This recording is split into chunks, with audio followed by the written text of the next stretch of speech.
What's going on, Guardians? It's Tizzle here. In this video, I'm going to be breaking down the new Titan exotic arm piece, the No Backup plans.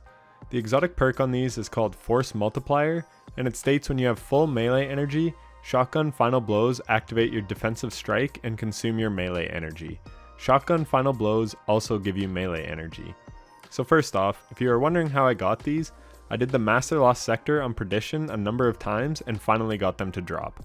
This could be difficult if you aren't at least at 1320 power level. Luckily, I was at last season's pinnacle cap and bounty hoarded to get 7 extra levels right away.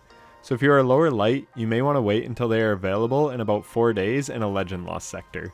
But back to the exotic. The perk sounds like it could be very strong in PvP.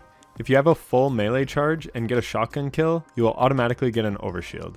I tested this with a few subclasses, but it only seems to work on your top tree sentinel, which makes sense as this is the only subclass that has defensive strike. If you are unaware what defensive strike is, it is a perk on top tree sentinel that states defeat an enemy with this melee ability to create an overshield around you and your nearby allies. Final blows grant melee energy when this overshield is active. So if you want to go full 8 mode, you could run a high strength stat and your favorite shotgun and just go to town in Crucible. Getting an overshield for getting a shotgun kill is very strong. This could also have a niche in trials as it may allow you to pull off some crazy plays, but it probably isn't better than running something like Dune Marchers, Syntheseps, or One-Eyed Mask.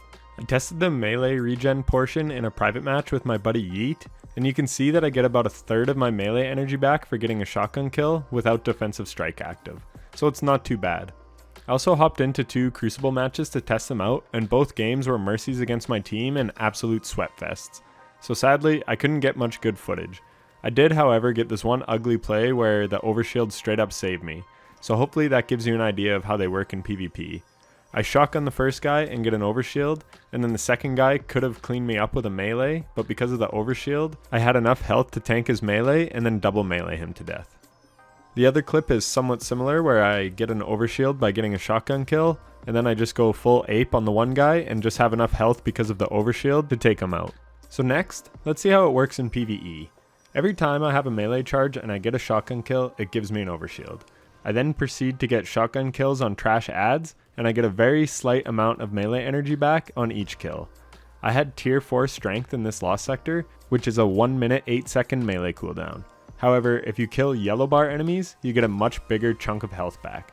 Again, this might be alright in some niche shotgun builds, but I really don't think it is that valuable.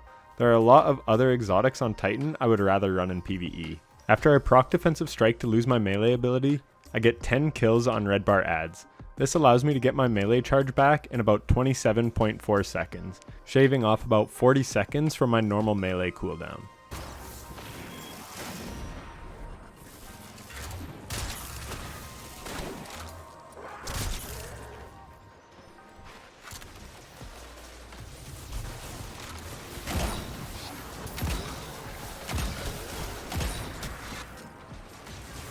As mentioned before, killing yellow bars gives much more melee energy back.